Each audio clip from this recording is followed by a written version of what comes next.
어린이 여러분 안녕하세요.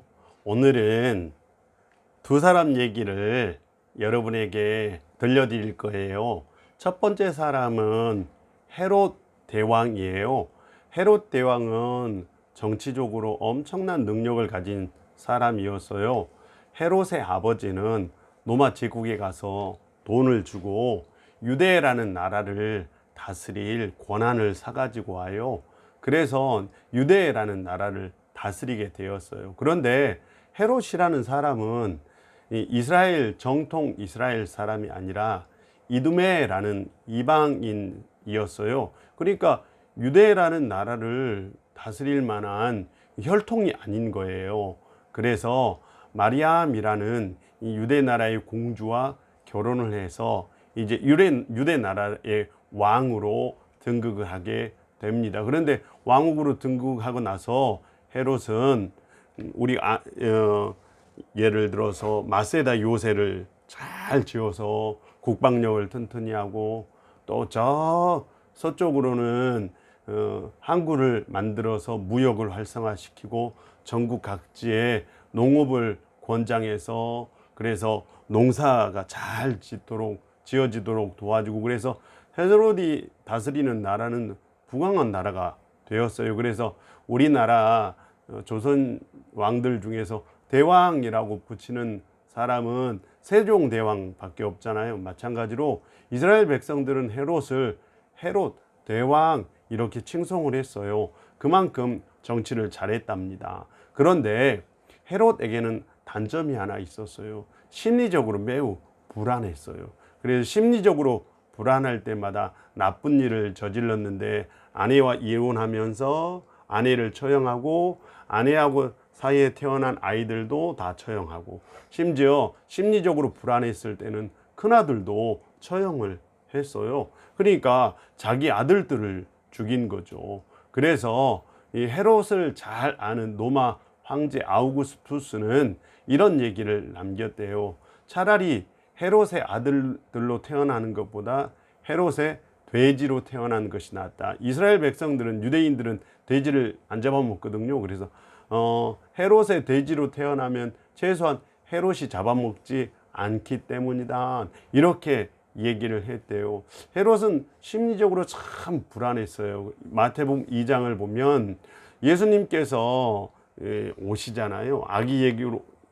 아기 예수로 오시는데 동방 박사들이 이제 별을 따라 오다가 별을 잠깐 잃어버린 거예요. 그래서 헤롯의 궁중에 가서 물어봐요. 아기 예수님이 어디서 태어날 거냐. 헤롯이 이렇게 정보를 쭉 시집해서 알아보니까 베들레헴에서 태어난다는 거예요. 그래서 베들레헴이라고 알려주고 나서 동방 박사들에게 얘기를 해요. 그런데 그 별이 언제부터 나타났어요? 이렇게 물어요. 사실은 아기 예수가 태어난다, 다시 이스라엘을 다스릴 왕이 태어난다라는 소식은 왕의 운명을 가진 아이가 태어나면 헤롯의 왕권이 위험해졌잖아요. 그래서 헤롯은 그 정보를 듣고 베들레헴에 2살 아래 아이들을 다 죽이게 돼요.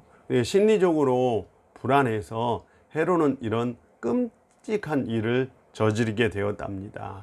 여기에 비해서 예수님께서는 이 헤롯이 아기들을 죽일 때 예수님의 아버지는 요셉은 예수님을 데리고 애굽으로 가요.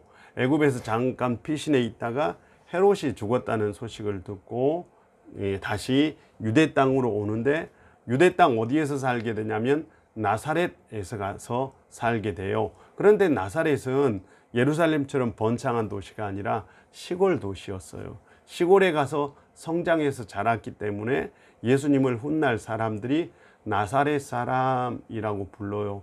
그런데 나사렛 사람이란 뜻은 이사야 11장을 보면 나사렛 사람은 메시아를 뜻해요. 그런데 메시아는 그냥 메시아가 아니라 성실한 사람, 정직한 사람, 하나님을 신실하게 믿는 사람. 그래서 그 마음이 불안하지 않고 오히려 하나님의 은혜로 가득 찬 사람을 뜻해요. 헤롯은 마음이 왕이었지만 마음이 불안했어요. 예수님은 시골에 살았지만 그 마음이 하나님 때문에 평강이 넘쳤어요.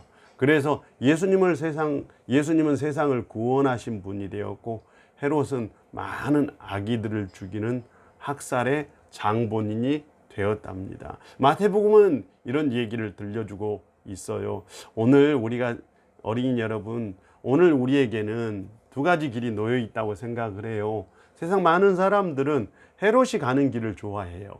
그런데 오늘 우리는 예수를 믿는 우리는 예수님께서 가시는 그 길을 한번 따라가 봤으면 좋겠습니다. 어린이 여러분 안녕. 다음 주에 만나요. 안녕.